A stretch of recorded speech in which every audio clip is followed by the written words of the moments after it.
I feel naked, like very much so. And I think it's because of how much I have allowed myself to be seen this year, like this past year, by others. Even right now, I feel very naked.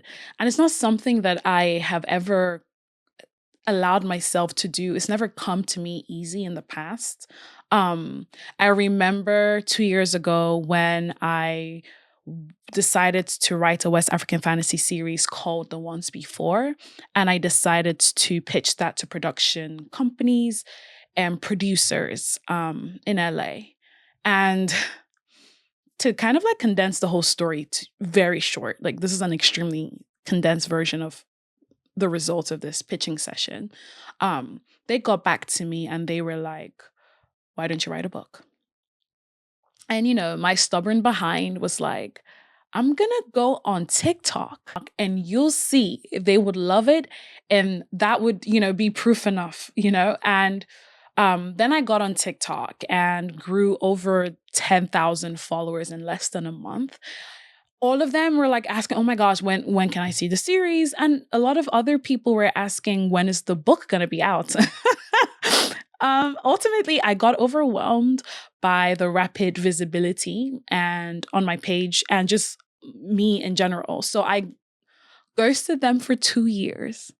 And to be fair, I left TikTok to get to work and actually write the book, the West African fantasy series.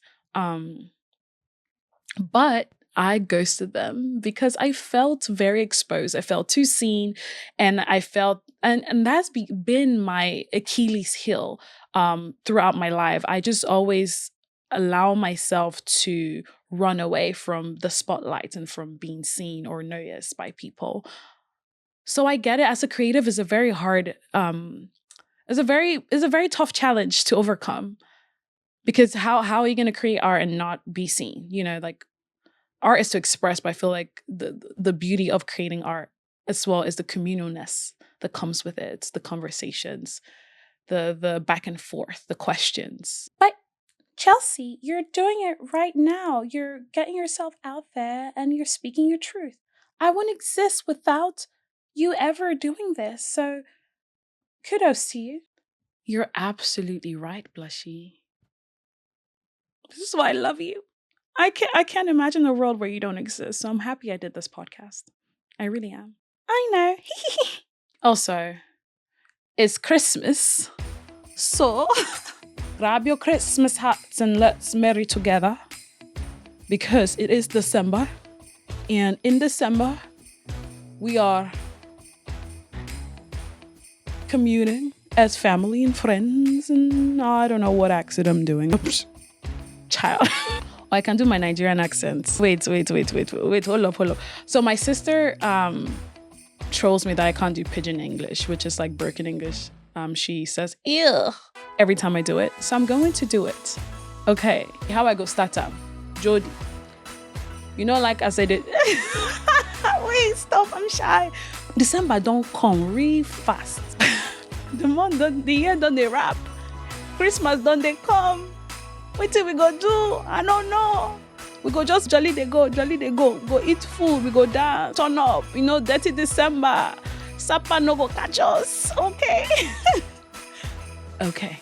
Welcome to me and my imaginary friends. I'm glad you're here. Okay, let's look at characters in storytelling for a second. They are being seen, right? They are being seen by us, the audience, and also very much within the world of the story. The truth about them is most times revealed to them by a secondary character.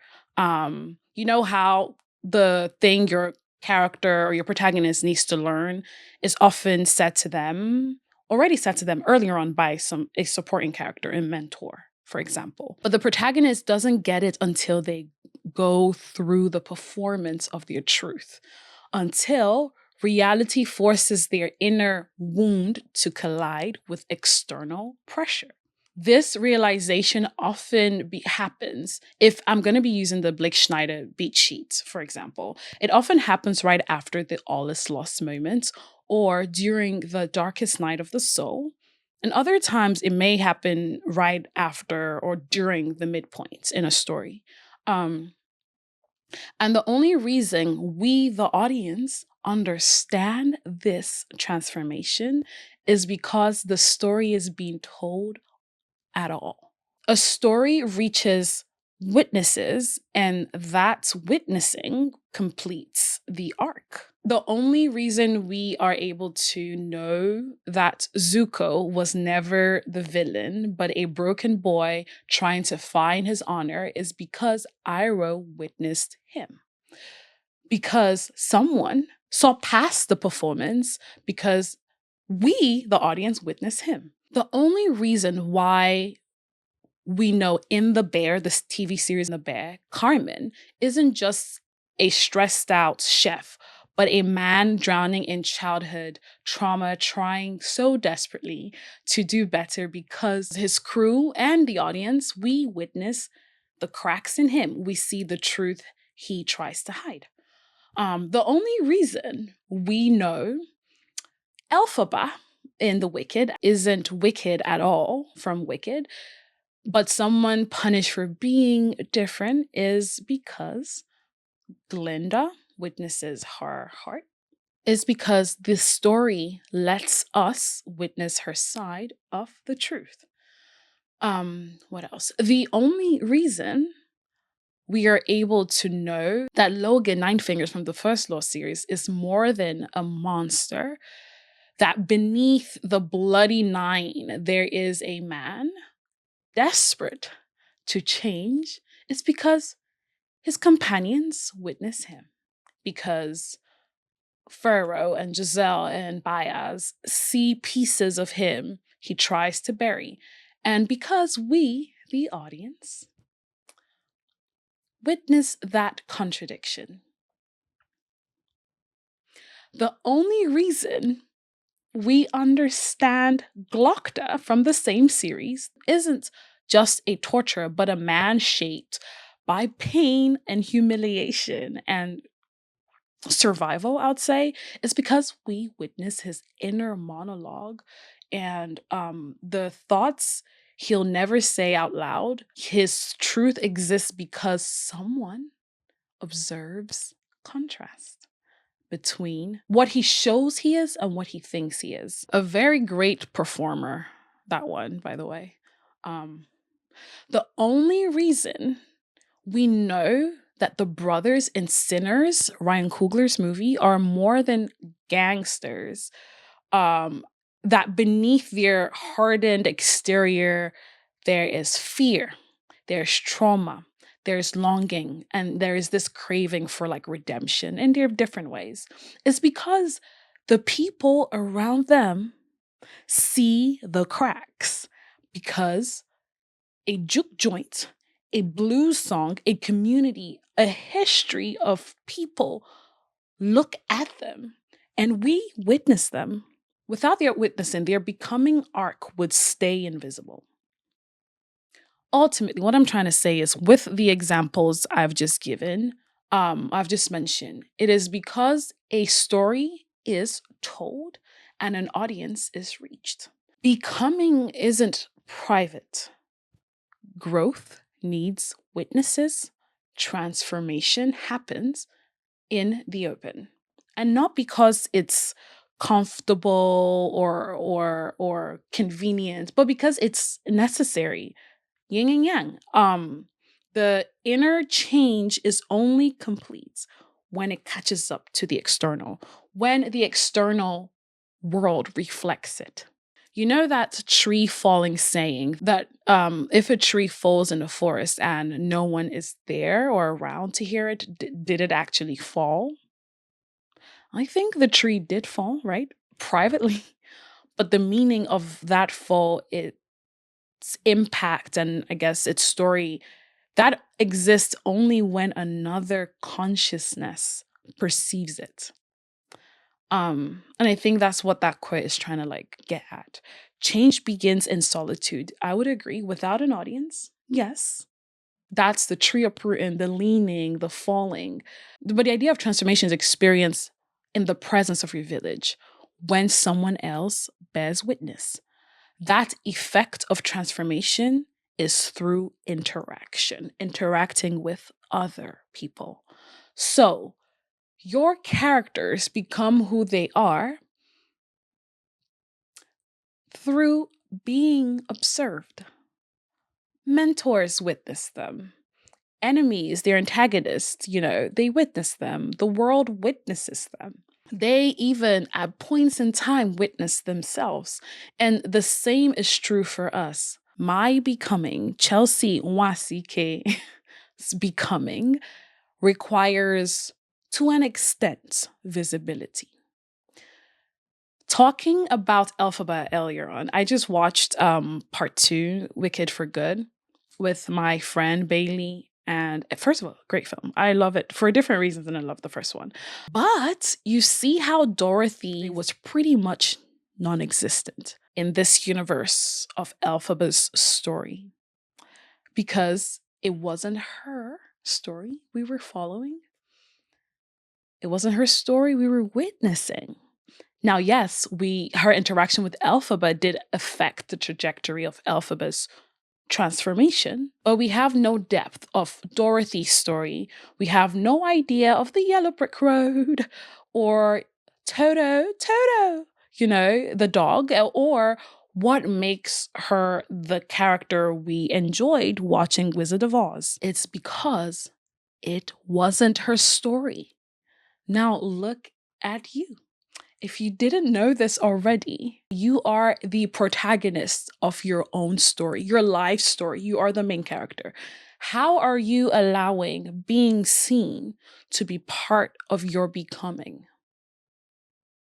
What is the story being told? And who is it told to? Now, not the performance, but in the being, right? Being means existence.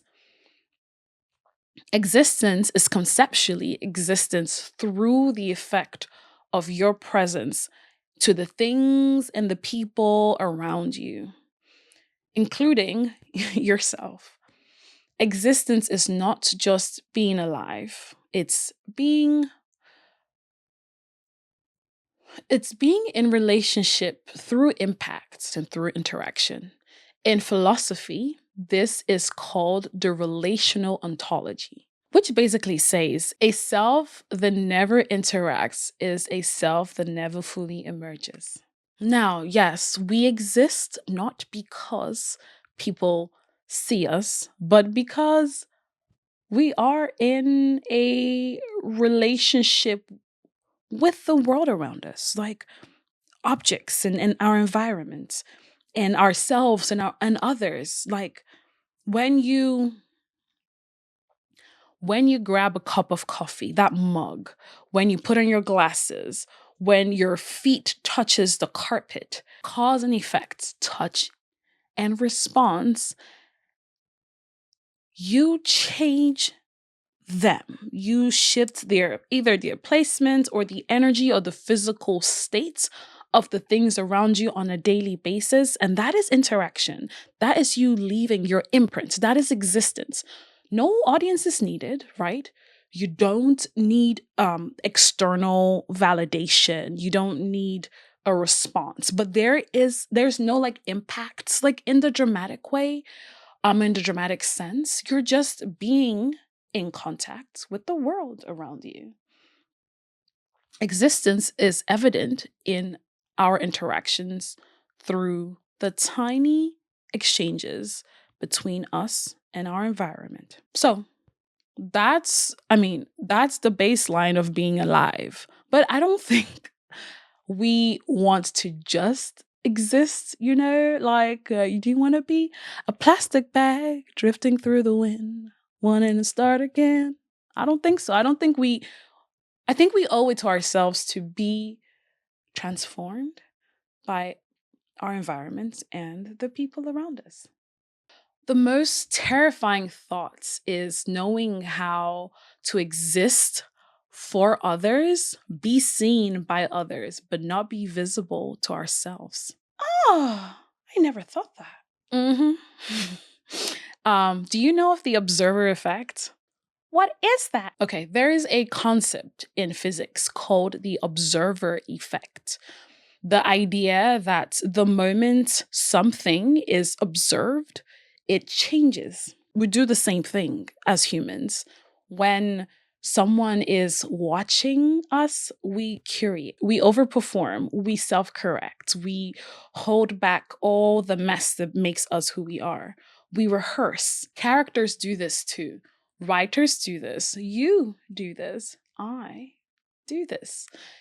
Even right now, there is some fluidity in the words that I'm saying in my sentence structure, and that is so that you can understand me clearly. And there's a filter, right? Because I don't want to jar you away for you not to get the point of my message. So I like the experience of being observed is like inherently a human interaction.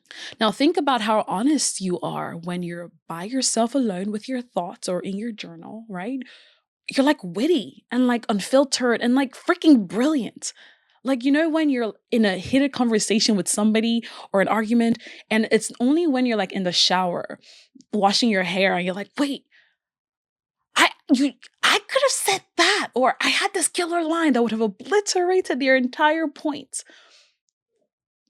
And you're like, ah. But then before you were like, it didn't come to you. When you are when people are looking at you or when you're seen, you suddenly start to buffer. You start to glitch, like you can't remember your name. And that's why we tend to say, oh, you too, to the waiter after they say, enjoy your meal. Like that tension between our authentic voice and the one we perform, because we know we are being seen, we're being watched, we're being observed, is storytelling gold. Why, you might ask? Because contradiction is the bread and butter of multidimensional characters. Let me repeat that. Contradiction is the bread and butter of multidimensional characters. So, when creating, why not use the observer effect to expose the inner contradictions of your characters? For example, a character who is fearless, right, alone may crumble in the presence of people when they're being watched. Or the reverse of that, which I think is sweeter, is if the character is fearless when watched, but then cowers or crumbles or shrinks in private. A character who performs confidence, but then it's like we reveal the insecurities when they're like in silence. It's that makes a character complex. When someone is seen, their true conflict is challenged in real time. Developmental psychology shows that identity is formed through mirroring. So I see myself because I see how you see me. So therefore, private revelation becomes transformation when it is lived not just internally, but when you allow yourself to be observed. Your characters become who they're meant to become through being seen and observed. Characters evolve when they interact with each other, when their internal truth is challenged by someone, when someone calls out their contradiction, when someone sees them more clearly than they see themselves. That is why the mentor, the antagonist, or the love interest, or the character's child often triggers the protagonist's arc. In the movie One Battle After Another, every choice the protagonist makes is shaped by who's watching: comrades, enemies, the people they're trying to protect. You can literally see how their behavior shifts depending on the audience. Their arc becomes visible because Pressure reveals your truth. That is the observer effect in real life and in story. We exist privately, but we become publicly. This is going to be two parts because I yap a lot. I don't want you to sit and listen to me for an hour just yapping. So, to conduct an orchestra, you have to turn your back on the audience. So, turn your back. And I'm going to leave you with one question, as always. What story are you telling the world today? And more importantly, what story are you telling yourself? Thank you for spending time with me and my imaginary friends. Until the next episode, Merry Christmas and good morning. Merry Christmas! Good morning!